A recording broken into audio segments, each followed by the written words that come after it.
still eating, still cooking. But we've changed guests. Joining me right now is Jordan Updike, the Executive Director of the Earthhouse Collective, and Chef Chelsea. Thanks for being here. Thank you for having us. Earthhouse, for people who aren't, I don't say I'm not urban, but I'm suburban, so I've heard of this thing. I know lots of people have heard of it, but maybe aren't exactly sure what it is as an entity. It's a lot of things, right? It is. We get this question all the time because we're just doing so much. In the first 3 years, we've had 150,000 people through the doors. So oh, wow. The way that we like to talk about it is a creativity hub, okay. Sort of a progressive community center. The things we do best are art, film, and music. So we're home to the Indianapolis International Film Festival, Big Car, and some of the most exciting, dynamic, creative people and artists in town. So far in that list, though, you didn't say anything about food. Well, so I can't wait to tell you all about it. Yeah, we have a fantastic cafe downstairs that's vegan, vegetarian food. We're actually building the largest urban garden on the Mile Square, and a lot of that food actually we grow on our own property right in the middle of downtown. Right there, right downtown. Yep. That's awesome. Absolutely. And we're going to utilize some of that and some of your expertise, right, Chef? What are we going to be putting together? Today we're going to do a vegan biscuits and gravy. It's a lot like your traditional biscuits and gravy with cow's milk, but instead we're going to utilize soy milk. Okay. So, yeah, it's going to be a lot of fun. All right. Someone guarded your biscuits. We were worried about that. Because, yeah, a lot of people here. So you're just going to pop those in the oven? Yeah, I'm just going to let those get warm. Okay. Same with the gravy. It's already been prepared, so I'm just reheating it. Okay. And this is a mushroom gravy, so we're going to have some different texture in there. What all components are in there? Well, we've got your basic roux, which is flour and oil in equal parts. That's going to act as a thickening agent. Okay. You can smell probably the thyme in there. Yes, I can. Yes, and I'm going to add some fresh thyme as well. Also, the soy milk, like I said, that's like the creaminess component. Turn this up. It's great. But yeah, it's totally hearty. You won't miss the meat whatsoever. I think that's an issue some people have when they hear the V or the V, the vegetarian or the vegan, that they think they're going to lose that I just say, the heartiness. That's a great word. Absolutely. I just say, like, give it a try. You know what? Like, a lot of people make a judgment before they even have tried it. No. So, yes, I know. It's Never crazy. do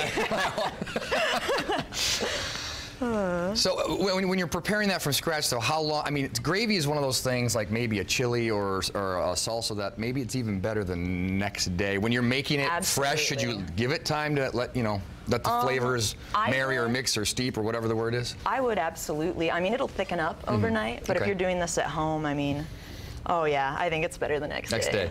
Absolutely. And you talked about being a creativity hub. You've got and man, your projects and your ideas, they're lofty. They're out there. You guys are reaching for the stars. What's this, 500 founders? Right, so in the next 3 years, we are, like I said, building the largest urban garden on the Mile Square. We're putting in a creativity incubator. We're doubling the amount of music and film that we're putting in. And in order to do all that, we're trying to gather people to help us support those projects. So we're gathering 500 founders, so 500 people at $500 to help support those things. Everybody gets their name in a brick as part of a European-style eating area that's going to be on the project. So that's really, where can people go to? You can check it out. Earthhousecollective.org is our website, /500 founders if you want to learn more about that program. But you can kind of see on that site as well all the upcoming events that we have. We have several concerts that are happening tonight, an open mic.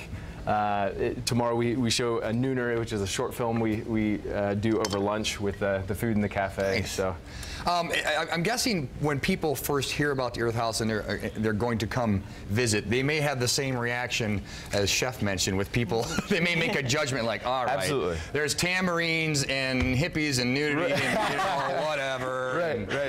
Right. I haven't seen it. Not saying I'm against any of that, but again, that people probably make judgments based on the concept. And I have to say, I'm probably one of the best examples of that. I'm an Indiana boy, and I'm a meatitarian myself. But one of the things that's been really exciting about the Earthhouse project is really kind of realizing the impact of our everyday decisions on the community, on the economy, on ecology, and being able to work with people who get that and want to make a difference is an incredibly exciting thing. Do you find you don't, once you get people to step inside and see what it is and interact and encounter, then you don't have to be much of a convincer to get them converted? Absolutely. The biggest thing that sells Earthhouse is walking through the doors. It's a beautifully historic building, stained glass, and again, some of the most amazing people that you can find in Indianapolis. Well, remind people where the specific address, location. So it's www. Oh, I'm sorry. Either. That's fine. No. Earthhousecollective.org. Yeah, there's all sorts of addresses. It's 237 North East Street, which is the corner of New York and East Street.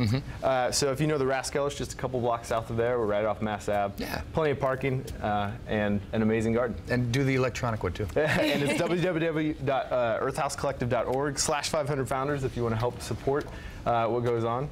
And we'd love to have you in the cafe or for some of the events coming up. Can I try some of that? Absolutely. I mean, I've already had a, a bourbon-soaked date, and I don't remember what else was in that thing. This is a little simpler. Biscuits and gravy. I like that. And I am I'm a meatitarian too. So, but I'm going in with an open mind. I'm going in with an open mind and an open mouth. Open mouth. That's exactly right. And I didn't have time to prep this on the show, but I also brought in one of our giant homemade cinnamon rolls with cream cheese icing. Yes, it's a vegan cream cheese icing, but it's so delicious. So I don't miss the meat, and I don't say that often. Thank you. But you guys are going to stick around, right? We're talking more Earthhouse, and Chef's going to be busy in the kitchen as well. Andy, you get none of this. I'm sorry.